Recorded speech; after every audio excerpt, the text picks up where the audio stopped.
During the last 3 weeks, I've listened to many parishioners from our Good Shepherd family, as well as people from other denominations, about their thoughts on the outbreak of the coronavirus. I have to say, I find it amazing to hear so many people believe that the virus was God's way of deliberately testing us, or God causing the virus because of humanity's sexual immorality. Here we are in 2020, and there still is a belief that there is a God who would actually punish humanity, have people die in order to teach us a lesson. It's really no different than primordial human beings interpreting droughts, floods, lightning, and thunder as if they were manifestation of God's anger, and therefore they had to appease this God by offering up grain, and then animals, and then finally their firstborn child as a sacrifice in order to dissipate this God's anger. It's important to first realize that any conclusion we draw about God is really just our own personal narrative, which very often has nothing to do with God. It reminds me of Voltaire's famous comment that God creates us in his own image and likeness, and then we return the compliment, meaning that the God we believe in really becomes a projection of our own creation, and this God very often has our own characteristics of being judgmental or unforgiving or angry or punishing. So therefore, I'd like to begin this homily about our understanding of God with complete humility. It's important for us to recognize and realize that whatever we say about God is just our attempt to try to understand this sacred mystery, this divine essence called God. God is so beyond our understanding. God can never be defined with human language. When you stop to think about it, it's ridiculous to believe that we as human beings can actually and accurately define what we call God. While we seek to describe our experience of the ultimate, the sacred, the divine, and the holy, we must realize that we only have human words and human concepts with which to do it. In the book Your God is Too Small by J.B. Phillip, he writes that the meaning of God cannot be limited to the scope of the human mind. I don't know about you, but when I first recognized and accepted this, I found it rather difficult. It's hard to realize that God is a mystery that we ultimately cannot totally understand. So our task is not to redefine God, changing one set of limited human images for another, but to find a way to point ourselves beyond every human boundary, and most specifically beyond the boundary of words. To begin with, we have to work on dropping all of our understanding of God, which we have learned growing up.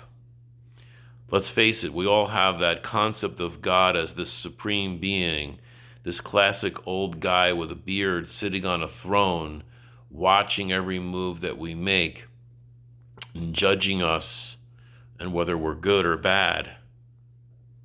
So our first step then requires that we move beyond the idea of God as a being and consider the possibility that God is being itself. We are beings. We exist in time and space. How can we describe being itself? Certainly, we would agree that we all have had experiences in which words cannot describe, and yet that experience is still valid and very real. I have never had the opportunity to go to the Grand Canyon, but I can just imagine those who have gone there and experienced it, for them to come back and describe in human language the Grand Canyon, it doesn't quite cut it. The only way to truly know Grand Canyon is to go there and to experience it. To support the possibility that God is being, not a being, I would like to first turn to the book of Exodus, chapter 3, verse 14. In this sacred Jewish story, God's name was revealed to Moses at the burning bush. In this passage, we come to hear that God's name is I am who I am, or form of the verb to be.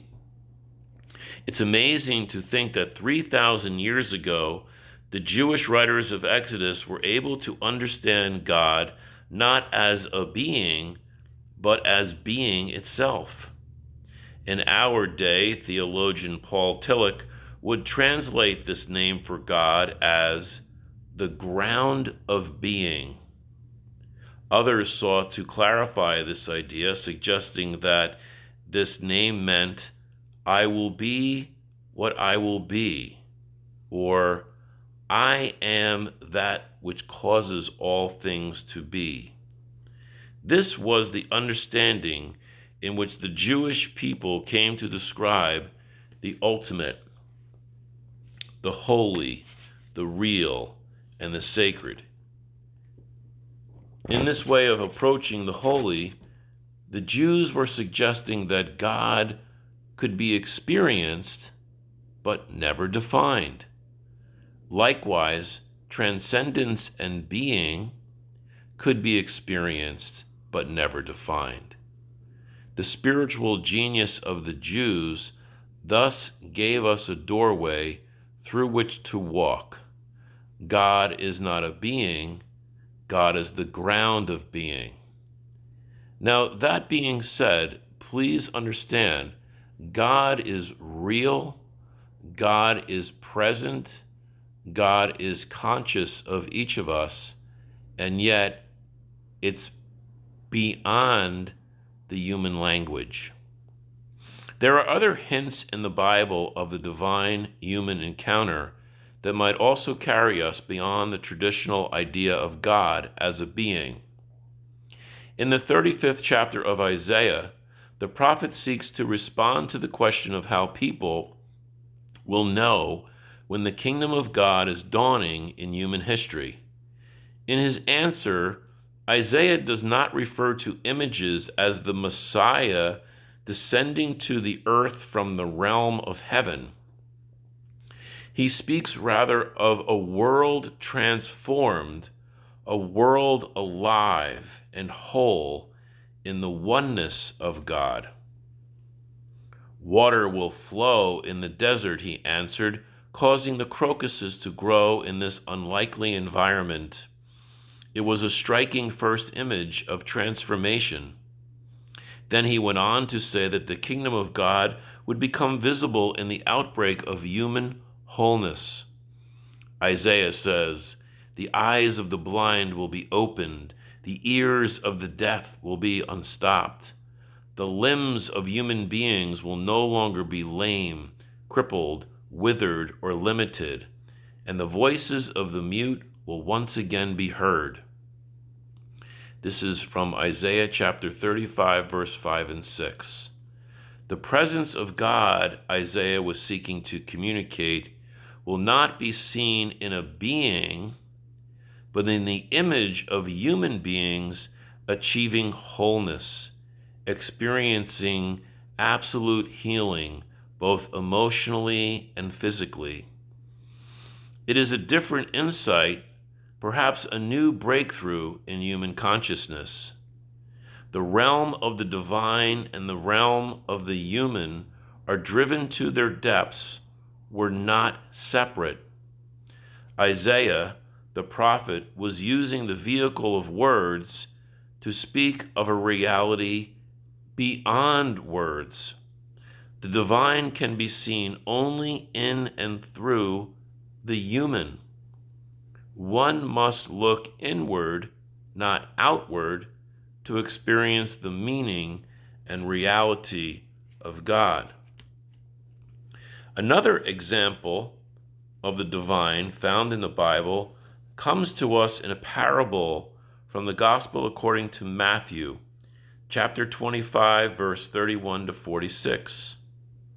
A parable, by its nature, is filled with symbols and pointers.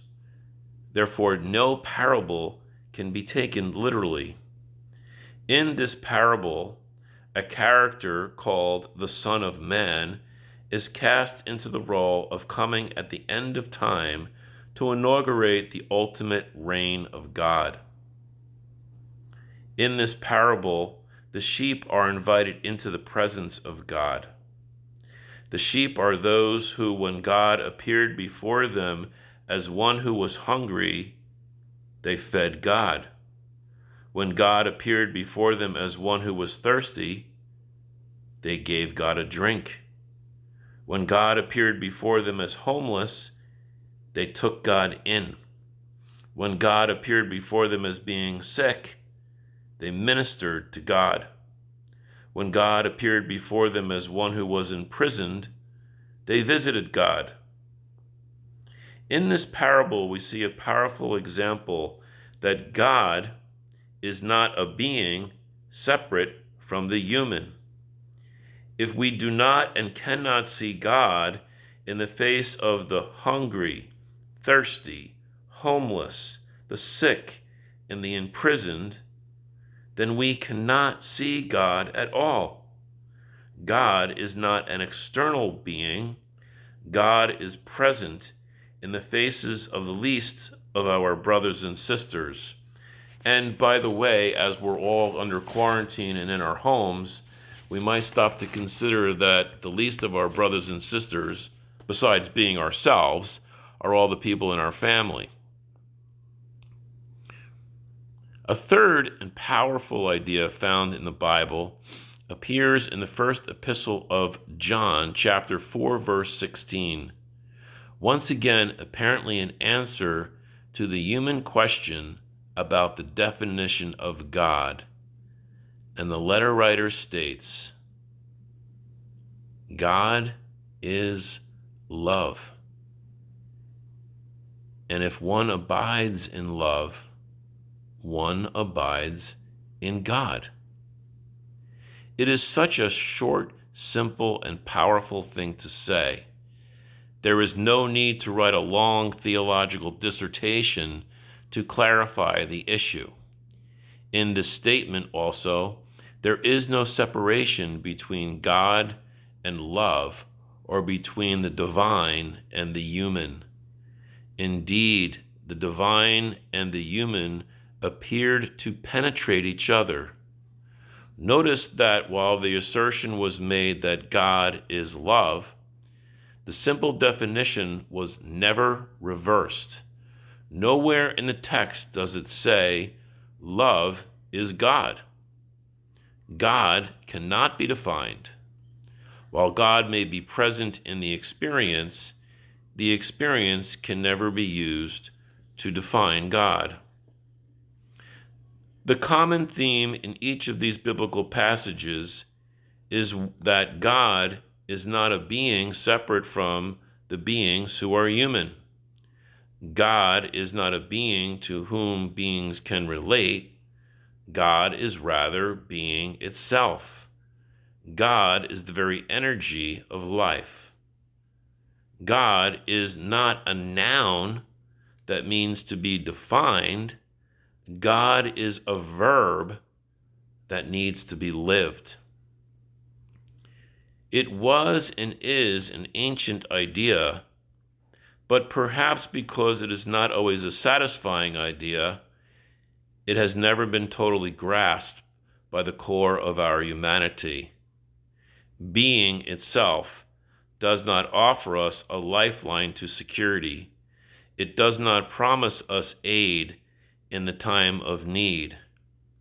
What it does call us out to do, however, is to open up ourselves to a new approach to the holy. When I saw the naval ship, the Comfort, cruise into the New York harbor, I looked at the majesty of that ship, knowing that that ship was going to provide 1,000 beds for all of those who do not have the coronavirus, so that the beds in all the hospitals could be used to help heal those who have contracted the virus. That experience of seeing that beautiful ship come into the New York harbor was an experience of God. That is the divine. Human beings coming out of themselves and helping and assisting and healing other human beings. This is what we suggest we are to be a part of the holy, to be called to go within ourselves and to find this presence and then come out of ourselves and help each other transform the world and bring about the kingdom of God on earth as it is in heaven.